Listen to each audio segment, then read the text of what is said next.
Ikemoto is hinting at the return of Boruto's most mythical ability, and that is True Essence Karma, as this is going to be one of the key markers that will allow Boruto and Konoha to prevent this worst future that Kashinkoji has seen from coming to be true. In this video, we're going to be focusing on two characters that are going to be key in allowing this future to be prevented. Obviously, Damon is an extremely strong character and he's going to be working towards protecting Ada, so he should definitely be part of those two characters. But I don't want to focus on Damon in this specific video. We'll be having a video that will detail his role. But focusing on Boruto and Himawari, I believe that these two characters are going to be key in what is to come next, due to every single thing that has been hinted towards. So starting off with Boruto and his karma. This has been a focus of the beginning of this arc, where we saw a Boruto who was finally able to tap into his karma.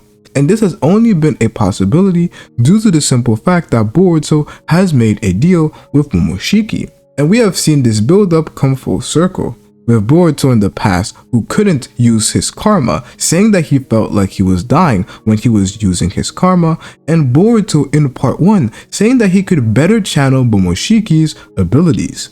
So we were all awaiting the simple fact of Boruto being able to tap into said abilities that we would like to see, like Momoshiki's renegon and a lot of the different abilities that Momoshiki has. But we have been basically blueballed this entire time. We have never gotten to see Boruto use these abilities, while Kawaki has used a bunch of Ishiki's abilities. But I believe that the moment has come, where we will finally get to see Boruto use Momoshiki's abilities, but he will also tap into this mythical form of True Essence Karma. And this has been a form that Boruto and Kawaki only seem to have been able to use once. But if we check the parameters in which Boruto was able to tap into True Essence Karma, you would see that the parameters are quite similar to that we see right now. Boruto, when he was fighting versus Code, Boruto wasn't simply fighting for himself, he was fighting for Kawaki. He didn't want Kawaki to go and be used by Code, to force Kawaki to essentially sacrifice his life for the village, as he would be leaving with Code and potentially saving Naruto from being killed. That was what Kawaki's goal was. But Boruto could not allow that to be the case, and thus he had to be stronger and tap into the karma at its full extent in that fight versus Code. And this is where we see Boruto tap into True Essence Karma. That's what we see take place. But this is quite similar to what we see right now. We have a Boruto who is not fighting for himself. He is fighting for Sarada. He is fighting for the leaf. And we see that Boruto is a character that really becomes stronger and stronger, not when he is fighting for himself, but when he is fighting to protect somebody else. Boruto doesn't really value his life, in the sense where Boruto is fine if he has to die, but as long as his death serves a purpose, and that purpose is to prevent the worst future from taking place and saving his friends. Boruto doesn't like to force other people to sacrifice themselves. If there are two options where either you sacrifice one of your friends or the worst future is to take place, Boruto would consistently pick the third option, where he would sacrifice himself instead to prevent the worst future from taking place. This is why Kashinkoji and Boruto tend to clash throughout this arc. But Boruto clashing with Kashinkoji and keeping his same ideology is what is going to allow Boruto to tap into True Essence Karma. And it is why Boruto going to work with Momoshiki is a key part that Kashinkoji wanted to know. So I believe that due to the circumstances that have already been outlined, Boruto utilizing the karma now, he will push himself towards using True Essence Karma, as the state in which he is in right now is similar to that of the one he was when he was fighting versus Code. And we could start to see Momoshiki almost teach Boruto how exactly to reach that state, how to truly utilize all of those Otsutsuki powers that Boruto was only able to tap into once. We see that Boruto is able to use the Byakugan, but there are other abilities that Momoshiki has. Momoshiki has the renegon. Momoshiki has multiple vast abilities that I've outlined in previous videos, so I won't focus on this in this one, but he has plenty of abilities. And also Momoshiki's knowledge. What does Momoshiki have to offer when it comes to the Senju? Is there key information, key Otsutsuki information that could give us an even greater hint at how exactly Boruto will be able to deal with these Mamushi clones? But one thing that I believe that a lot of people have forgotten is Boruto's sword secret properties. We've already seen that Boruto's sword reacted to the Mamushi clones, where for the first time we see that Boruto's sword looks dark, almost as if it has absorbed a certain amount of the Mamushi clone's chakra, or maybe it has changed genetically after it has started to interact with the Mamushi clones that possess Otsutsuki chakra. We do know that Sumire says that there is a secret property that has been infused in Boruto's sword. What exactly is that? Is it going to be key in allowing Boruto to be able to take them down? I believe in this chapter and in the chapters to come, we will start to see exactly what are the properties of this sword. But Boruto utilizing the karma is absolutely necessary due to the simple fact that Boruto has to be able to spam AoE attacks that have a wide range of influence, and this is why Himawari is also super important because she has similar attacks. Boruto being able to use things like the massive Rasengan is going to be key. Boruto potentially being able to use the shadow clones that we haven't seen him use before is also something that is going to be key. We see Mamushi clones going up to 1,000 clones and increasing even more. So shadow clones that are able to spam multiple massive Rasengans are going to be key in reducing their number. We do know that it won't be a problem that Boruto runs out of chakra per se, as Momoshiki won't try and kill Boruto at this point in the story as they have a deal. So this is definitely something that we could see being explored when it comes to Boruto. But the reason why I say that Boruto and Himawari are quite important is that when we see Boruto make this deal with Momoshiki, what do we see in that exact same chapter? We see a Himawari who is training with Kurama. And this is very important due to the fact that we have to see what exactly are they training for and what exactly has changed that Himawari will be able to do. Himawari has the Bijuu bombs. What exactly her new powers and her new training has been focusing on is her taijutsu when it comes to utilizing Kurama's abilities. Now, we could potentially see a Kurama that is able to have chakra arms like we had with Naruto. And the major part of the way Himawari is supposed to fight, and the reason why I mentioned taijutsu, is the fact that Himawari has to understand that she is a Bijuu, which means that the way she is capable of utilizing chakra is quite different than that of a human, where a human would be simply amping their abilities and fighting in a way that is human-like, using their arms in a fixed position, where a human arm is only able to go as far as the arm can stretch. However, Himawari basically now being a Bijuu, it means that these limitations are quite different. We can already see that her hair can extend and change lengths. Her hair can be used to create Bijuu bombs. And now that we have these little instances of Himawari's body changing and her having these body modifications that allows her to use various ninjutsu, and since she is a Bijuu and thus her chakra can be used in very imaginative ways, I do believe that it is very possible that we see Himawari showcase a greater utilization of her Bijuu chakra, which increases her range of influence, where she could either potentially become bigger, almost like what we saw with Kurama. I really would like to see how that ends up happening. That would be pretty interesting. Or she just creates chakra cloaks, chakra arms, like we saw characters like Naruto do in the past. This is something that could be explored. And her healing ability, I don't know exactly if it's going to heal Sarada's eye or maybe bring Kawaki back to a baseline, but it could be key in allowing all these various characters to stay alive. Also, just like we saw with Naruto, she could amp other people's abilities, where characters like Shikadai and Chocho become stronger due to the fact that they have received chakra from Himawari. Those are different implementations that we could see. But going back to Boruto's true essence karma states, I believe that it is fair that we explore other reasons why we haven't seen Boruto and Kawaki utilize the true essence karma. I believe personally, and I hope that this explanation is true, due to the simple fact that I love the way we see Boruto and Kawaki change their bodies when they use True Essence Karma and have horns. I love that being the case, but it is possible that True Essence Karma will never be shown again. due to the simple fact that Boruto and Kawaki have fundamentally changed after the code arc. And this is something that somebody has commented in one of my videos, and this is by Sir Menace. And shout out to anybody that leaves comments in my videos. I do take the time to read them, and I really appreciate this one. But he ends up saying this: after the code fight and Boruto and Kawaki became full Otsutsuki's, their karmas accumulated to true essence by default. The horn form doesn't exist anymore. Ikemoto didn't make it super obvious, but their karma accumulated patterns on their hands, fingers, or true essence patterns mixed with version 1 designs. That's why Kawaki acts a model for more power for Jura. He already is using true essence power.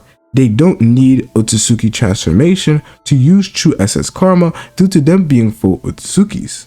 And this is something that is very interesting and could explain the differences that we do end up seeing with Boruto and Kawaki's karma states. And this is absolutely true. When Boruto and Kawaki use version 1 karma before the code arc, we see that it is quite different to them using what looks like to be version 1 karma after the code arc. We see that the karma pattern is quite different. But also what we do see is that they don't end up using true essence karma. So this new karma state that Boruto and Kawaki now have is something that is fundamentally different to the one that they had before. It is slightly in the middle, where it doesn't look like the true essence karma state that we saw in the past, but it doesn't also look like version 1 karma. And what could also be evidence to the point that they may already be using true essence karma is the fact that in the past, Boruto, while using the karma, was not tapping into the Byakugan. He only tapped into the Byakugan when he was using true essence karma. And what do we see in the time skip? Boruto is able to tap into the Byakugan yet again. However, he is not using true essence karma. So this is a possible explanation that we could have, and hopefully, I do really hope that Ikemoto explains this in the chapters to come, where either he gives us another interview in the future, or he simply leaves it as a comment and explanation in the Boruto database. So you guys definitely let me know what you guys believe to be true. Personally, I do want to see the horn form of Boruto and Kawaki again, so I still hope that the explanation that Boruto and Kawaki simply have not mastered true essence karma and need to be in an emotional state that allows them to use this ability. I hope that this explanation is true. That is my explanation, but what about Sir Menace? What do you guys think about his explanation and what he believes? I think it is also something that is valuable to discuss, so let me know in the comment section below. But this is not the only comment that we'll be discussing, as I made a discussion post discussing what you guys believe to be the way in which they are going to deal with these Mamushi clones. And the most liked comment was by LG House, and he says Boruto needs to use Momoshiki's renegon and awaken a new form.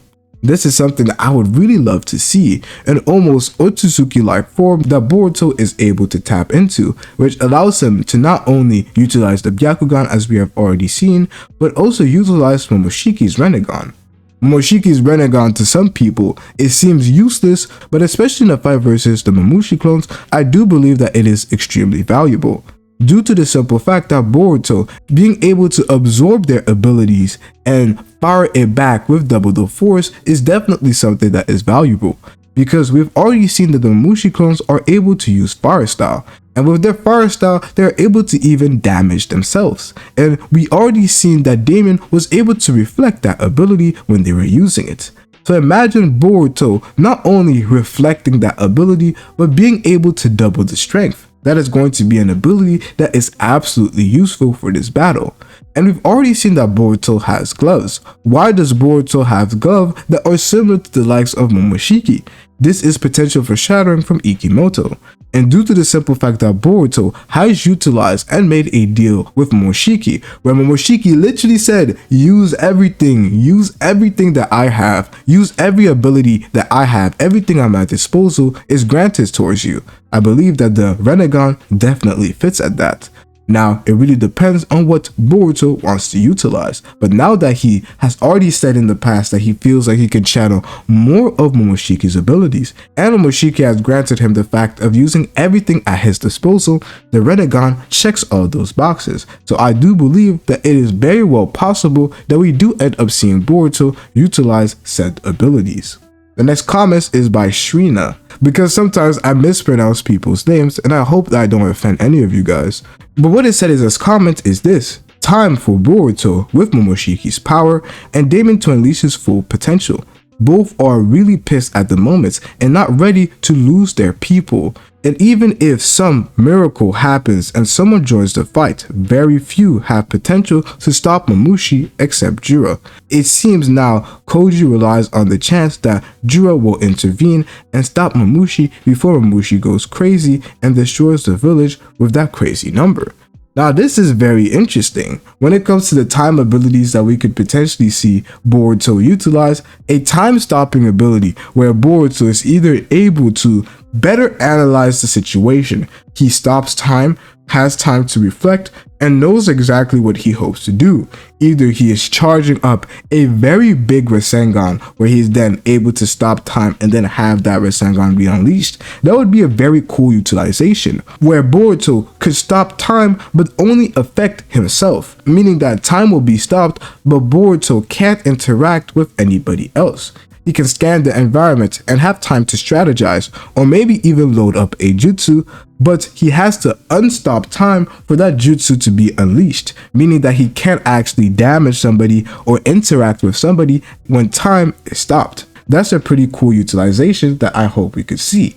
But Damon being forced to utilize his full potential is definitely something that I believe is going to take place, because we do know that Jura can observe everything that is taking place through their renegons, so Jura can potentially come through and do something. However, I do see this as a bit unlikely due to the simple fact that Himawari ended up dying and we don't really see Jura intervene, so maybe if Jura is to intervene, it will take place after Himawari dies, but I don't think Himawari will die, so it is very interesting and I really would like to know what you guys think. The next comment is by Burna Page. He says, in a perfect world, the OG characters step in. Most likely, Himawari goes crazy. I do believe that Himawari will be going crazy, and I would love to see that take place. But for some odd reason, I do believe that it is quite possible that OG characters are introduced. We do know that TBV has not necessarily forgotten them, at least a character like Sakura. We see characters like Sai, we see various other characters in Boruto TBV. And out of Boruto Part 1 and Boruto TBV, I feel like Boruto TBV has a better utilization of the side cast. We've seen Inogen go crazy, we've seen even Chocho, we've seen a lot of Team 10.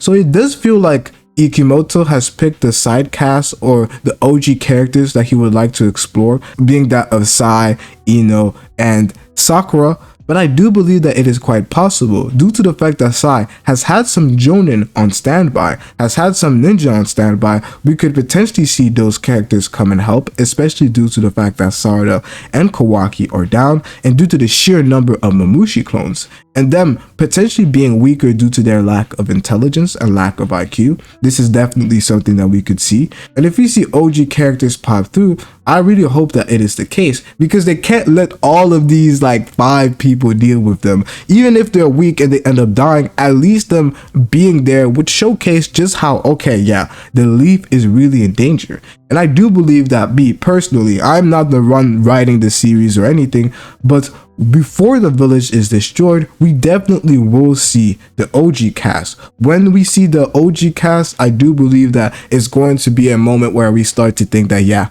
this could be the end of the village, because the village will not be destroyed without everybody at least trying to protect it. So when we see a lot of characters, OG characters specifically, try and protect the village from being destroyed, I do believe that we are going to see the end and the downfall of the Leaf Village. So there is some potential for that being the case, but you guys let me know. Do you guys think it is even possible for OG characters to even be shown? That's a very interesting question that I'm very curious to hear what you guys think.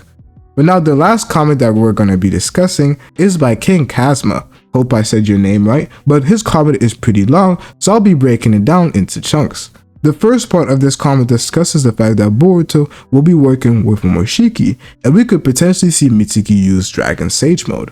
And I do believe that this is a strong potential. I do believe that Mitsuki could do something. But speaking about Mitsuki, because I am a really big fan of his character, I feel like Mitsuki and Kashin Koji have a pretty interesting character path, and that is simply due to the fact of them being cyborgs or clones. We have Kashin Koji and Jiraiya, and we have Orochimaru and Mitsuki, and I do believe that we're going to slowly and maturely see Mitsuki become stronger, because right now he is the weakest person in Team 7. So I do believe that he's going to do something in this arc. He's one of those people that are standing, but I don't necessarily see his abilities being a direct counter to that of Mamushi. So potentially we do see him do something go crazy, but I don't think he's going to be a major reason why this arc is successful or not. But Mitsuki's future is very bright in my opinion. We do know that he has a specific character arc that is awaiting him, and when that character arc is finished, just like we had with that of Sarada, and is still continuing at this point, I do believe that Mitsuki, once he truly goes on his character arc, he will slowly mature in power. He's going to grow a lot stronger. So don't sleep on Mitsuki, and Mitsuki, maybe not in this arc, but the arc after this, I do believe he's going to play a massive role. But he also mentions the fact of Boruto and the Jogan. I don't think Boruto is going to awaken the Jogan just like he does, but I do think that Boruto will awaken the Jogan in the manga. This is definitely something that is going to happen in my opinion. I don't think we have to worry about the anime and the manga having different endings, although there could be changes in events or things that are shown, a bit like how Sarada in the Boro fight only had the 2 Tomoe Sharingan. I think that maybe differences like that, but the overall message and the overall interpretation of the ending, I do believe and hope that it is going to be the same. But a lot of this video has focused on Boruto with the karma. What exactly are these abilities that Boruto is going to be able to awaken? Watch this video right here to find out all the abilities that Boruto can now utilize due to his deal with Momoshiki.